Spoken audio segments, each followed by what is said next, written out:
Vamos falar agora sim, como prometido, das chamadas bombas fiscais. A história é a seguinte: com dificuldade para controlar os gastos públicos, o governo prepara uma ofensiva para tentar barrar bombas fiscais criadas pelo Congresso, mas esbarra na crise enfrentada pela articulação política. Com o desgaste na interlocução do Planalto com parlamentares, o ministro da Fazenda, Fernando Haddad, pretende dialogar com políticos e defender a sua agenda. Haddad deve se encontrar com o presidente do Senado, Rodrigo Pacheco, para tratar da PEC que turbina o vencimento de juízes e que pode gerar um impacto estimado em até 42 bilhões de reais por ano aos cofres públicos. Vale ressaltar que na quarta-feira o texto avançou na Comissão de Constituição e Justiça do Senado, inclusive com votos favoráveis de senadores da base aliada. Já na Câmara, Haddad pretende discutir a provável derrubada do veto a parte das emendas de comissão. Lula vetou 5,6 bilhões de reais desse valor. Vou abrir o giro com você, Belucci, porque me chamou muito a atenção o uso dessa expressão, bombas fiscais, porque ao longo de praticamente esse ano e 4 meses de mandato, o governo enviou ao Congresso pautas que tinham como objetivo aumentar a arrecadação, turbinar os cofres públicos. A Ana fez referência a isso agora, a essa agenda de ampliação do Estado, de aumentar o alcance dos gastos públicos, uma agenda arrecadatória. Mas agora, quando essas pautas partem do Congresso Nacional, aí o governo classifica como bombas fiscais, diz que há um risco à agenda econômica. Mas será que essa situação, até ruim das contas públicas, não foi provocada e não tem parcela de contribuição do próprio governo, Belucci? Com certeza, Abraão, é uma parcela histórica, inclusive, né? E nesse caso da chamada bomba fiscal com relação a juízes e promotores, o quinquênio, né? Um aumento automático a cada 5 anos. Veja, imagine você na iniciativa privada ter um aumento a cada 5 anos, independentemente da sua produtividade. E fica complicado para o Congresso, nessa tripartição de poderes à brasileira, onde o sujeito consegue transitar entre os 3 poderes no mesmo ano, né? Chama-se tripartição de poderes, mas vários sujeitos conseguem operar ali nos 3 poderes. É muito difícil um congressista votar contra um benefício para juiz e promotor, na medida em que posteriormente ele provavelmente será ou indiciado ou julgado por eles. Então, há grande parcela de responsabilidade do governo, sim. O Haddad fica ali dando uma de equilibrista, mas, ao mesmo tempo, ele se reúne com o Bernie Sanders, essa turma toda, querendo falar como pauta do imposto global, coisas assim que fogem e afrontam a soberania dos países. Então, o governo causa isso, ele não tem... O que eu digo muito é que o governo não tem uma agenda clara, né? Qual que é a agenda do governo? A gente não tem clareza quanto a isso. Me parece uma agenda mais de poder. E com o Congresso super forte, o Lula preocupado mais em viajar, não articulando. Articulação frágil. Você tem hoje também no quadro dos ministros, podemos dizer assim, uma pobreza de quadros, né? Você tinha antigamente a classe dos intelectuais muito aderida ao PT, mas hoje você tem quadros que não são tão relevantes, tão proeminentes, que tem todo esse trânsito em seus setores, né? Veja o Ministério da Saúde, o caos que está com a dengue. Então, né, fica muito difícil para o governo. Agora, o Congresso me parece que já ganhou essa batalha, e o governo Lula está tentando enxugar gelo com Haddad, tentando cortar uma coisa ou outra, enquanto está lá em foros internacionais discutindo tributações de ordem mundial, mais uma vez afrontando a soberania dos países. Pois é, o que a gente já teve de aprovação de pautas econômicas do governo, né, Mônica? Teve a volta de alguns impostos aí sobre as compras de R$50, voltou até o DPVAT.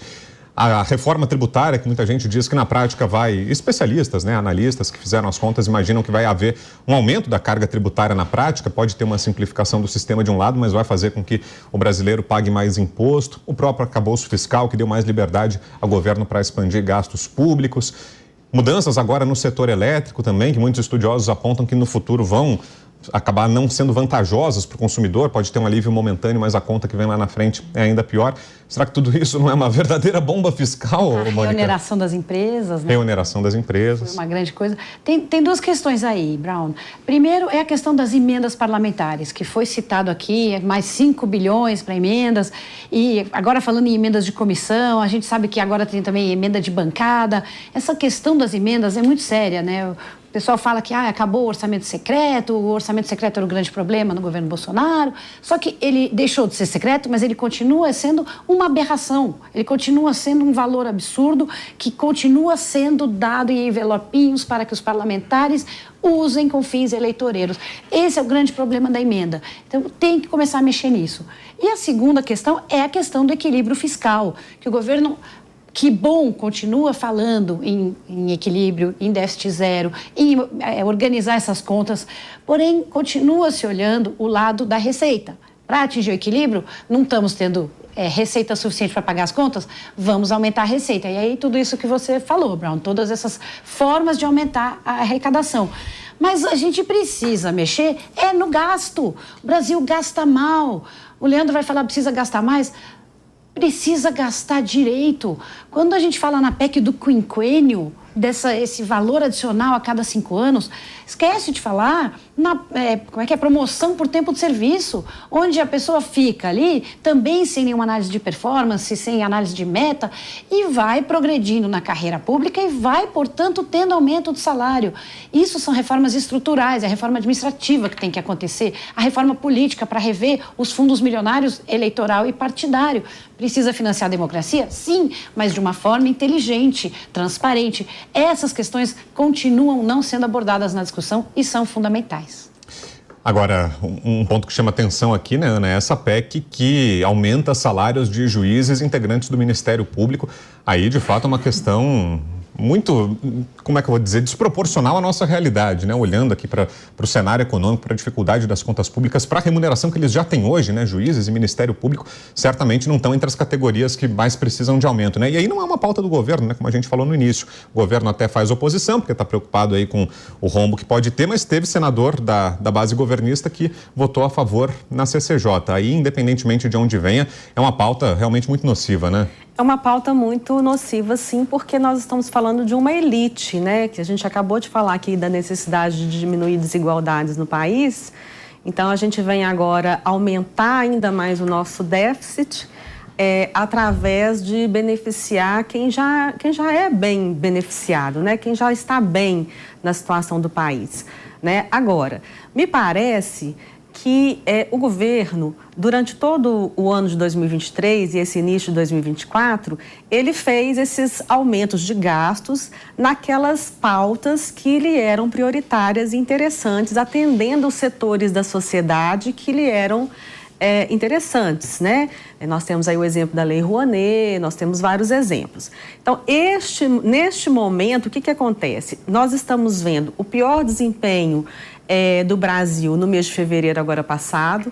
O governo já empurrou, acho que para 2027, esse equilíbrio fiscal, né? Daqui a pouco vai para o outro governo. Então, talvez por isso ele agora esteja preocupado com essas chamadas bombas fiscais. Mas ele mesmo deu o exemplo de vamos gastar porque nós vamos arrecadar, só que essa arrecadação, volto a dizer, ela sufoca o setor produtivo do país, que é o que gera riqueza, que é o que paga imposto para poder sustentar isso. Então é um círculo vicioso que não se sustenta ao longo do tempo e que pode nos levar ao colapso. Então, realmente a gente está numa situação muito complicada para resolver aí nos próximos anos. E outra coisa, só completando, esse equilíbrio fiscal, ele tem um caráter intertemporal. Toda vez que a gente não tem responsabilidade com as contas públicas, com esse equilíbrio entre gastos e arrecadação, a gente empurra para as próximas gerações o problema. Então, se nós não resolvermos esses problemas, nós vamos deixar uma herança maldita para os nossos filhos e os nossos netos. E não vai ser nada agradável isso aí, não. E você, Leandro Ferreira, como é que está interpretando esse cenário com bombas fiscais à vista, hein, Leandro? Olha, eu acho que a gente precisa dividir bem. Uma coisa é bombas fiscais, tais como as que estão se discutindo agora, do que foi o programa do governo que foi votado nas urnas, né? Ninguém nunca escondeu, quando estava disputando a eleição, que propunha aumentar a Bolsa Família, que propunha reajustar salário mínimo no valor real, né? Que propunha diminuir juros, né? Que propunha outra referência de arcabouço fiscal, que não era o teto em relação ao orçamento, né? Uma coisa é o resultado primário, que é superávit e déficit, outra coisa é o arcabouço como um todo, que leva em conta, inclusive, trajetória da dívida, coisas desse tipo, né? Então, eu acho que a discussão é muito mais complexa do que isso, mas eu quero fazer aqui a seguinte exemplificação do que é uma bomba fiscal. Os juízes hoje podem chegar ao final de sua carreira ao teto de remuneração, que é de R$ 41.650,92. Esse pessoal que ganha isso aqui, 41 mil, viu, pessoal? Quem está ouvindo no rádio, né? Quem perdeu no YouTube, 41 mil reais. Esse pessoal que está pedindo isso daqui que tá trabalhando para aumentar isso daqui, quer gerar um gasto de 42 bilhões de reais para dar mais dinheiro para quem já está nesse patamar dos 41 mil. Sabe o que significa? Significa maior renda disponível para a elite do serviço público, né, que passa longe dessa discussão que a Mônica colocou aqui, que eu concordo, que é de uma reforma administrativa. Mas esse pessoal está criando penduricário que mesmo a reforma administrativa não resolve, Mônica. Sabe por quê? Porque isso aqui não vira salário. Eles recebem por fora, recebem como benefício, recebem como auxílio, recebem como bonificação, né? 42 bilhões. Sabe quanto está custando o pé de meia? Esse programa que eu citei aqui há pouco para o pessoal do ensino médio? 7 bilhões. 7 bilhões. Dava para pagar para todos os adolescentes no ensino médio no Brasil. Dava para pagar para todo mundo, não só para quem é pobre. Ou dava para multiplicar por 7 o valor que o João chamou aqui de irrisório, que é pago pelo pé de meia. Então, assim, temos que colocar as coisas no seu devido lugar. Uma coisa é você discutir um Bolsa Família, né, aumentado, como propôs o Lula desde o começo, e gastar 170 bilhões, aprovado pelo Congresso, Ana. Outra coisa é você chegar e enfiar uma PEC no meio do ano, no meio do exercício fiscal, né, sem ter previsão de onde tirar esse dinheiro. Sem ter previsão de onde tirar o dinheiro. Isso não foi votado quando estava se discutindo o orçamento. Tem uma diferença muito grande. Brau, você que citou aqui também, o governo não construiu essas bombas? Não, o governo não construiu ter uma previsão de gasto no meio do semestre, no meio do ano, de 40 bi. O que o governo construiu foi aprovado pelo pessoal no Congresso. Mesmo emenda parlamentar, 16 bi, né? Fundo partidário, 5 bi. Fundo eleitoral, 5 bi. Isso aqui não chega nem perto dos 42 que estão falando aqui para o judiciário. Então, pessoal, calma lá, né? O dinheiro na mão do cara que recebe Bolsa Família, sabe o que ele faz? Compra na venda do bairro, compra na venda no interior do país, isso vira mais emprego. Quem recebe sabe, né? Vai numa cidade do interior do Nordeste no dia de pagamento de Bolsa Família que você vai ver, antes da casa lotérica abrir, a fila na porta, crescendo, e esse pessoal depois vai comprar, vai gerar emprego. Esse pessoal aqui que já ganha 41 mil reais, gasta onde? Gasta na sua cidade ou vai gastar em Lisboa, em Miami, vai gastar em Nova York, vai viajar? Não é no país que fica esse dinheiro. Leandro, a Ana quer fazer um complemento? Pois não, Ana. Eu queria fazer um complemento, porque realmente esses programas sociais foram propostas do governo durante a campanha e que, né, como foi bem dito aqui, ele então implementou as propostas de governo. Porém, na minha visão, foram propostas populistas para ganhar a eleição, porque você tem que... Eu sou a favor dos mecanismos de transferência de renda, porém você tem que ter um planejamento de como que você vai sustentar isso. E o próprio presidente Lula, durante a campanha, ele falava que ia gerar emprego, mas não sabia como.